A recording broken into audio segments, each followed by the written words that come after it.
Okay, happy birthday, Dad.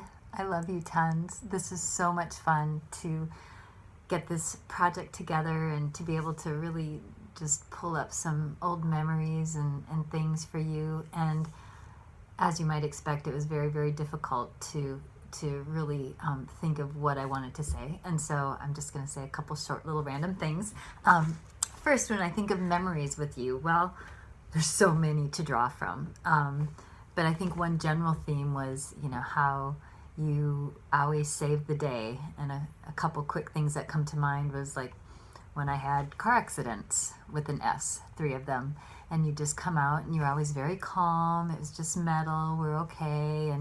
And you just kind of saved the day for me. And like when our family had the accident coming home from Florida and the trailer's on the side, I just remember just such a calm presence, like, this is okay, this is what we're gonna do, and you had it. You just knew exactly what to do to take care of us. And just even when we'd get hurt or when I got stitches in my leg, and you just said, okay, get in the car, doesn't really hurt much, so you're gonna be good. We're going to the ER. So just all of that, just a lifetime of Dad saving the day, buying cars or whatever we need. You were always there. But I did write down a couple of just random memories, and they're sort of inside jokes, so you'll remember them as I say them. But how you used to always call a certain drive or a walk a pituitary walk to increase our mood. I remember playing Tickle Monster and hating how you tickled my feet.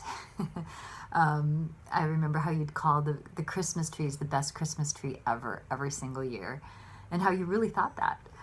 I remember you, when I was real little, you'd just sit on the stairs before you went to work in your flight suit, and either before you'd leave or when you came home, you were either lacing up or unlacing those black boots. You know how when you're a kid you notice all the details.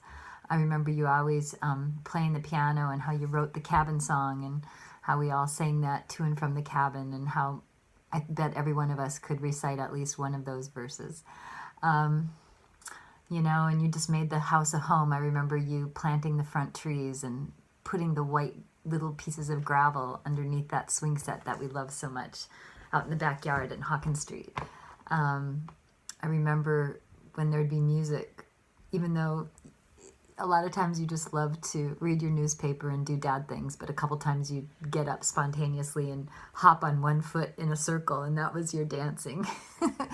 I remember you coming to Minneapolis when I lived there, and drinking coffee with the kids, and just such random memories, how you did the fogger around the cabin to get the mosquitoes, and help us dig for agates and tell us the difference, and how you taught me how to use the camera at the cabin and all of that. Anyways, that's a million little memories, but I just wanted to throw out so many of them because it's just so much fun to think back. And what I love about you, Dad, oh Dad, there's so many things, I'm gonna cry.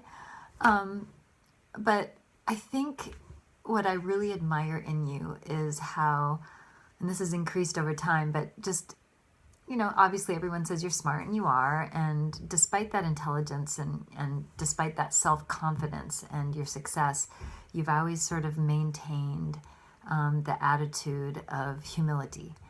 And, you can problem solve like crazy, and you can take care of all these things that I've just said, but you still have that humble attitude, acknowledging how much you don't know, and how little, even more as you get older, how little you feel like you do know in the scheme of the universe, and how really you point away from your intelligence and you point us toward God when it comes to, the deeper things and the more global things that you talk about.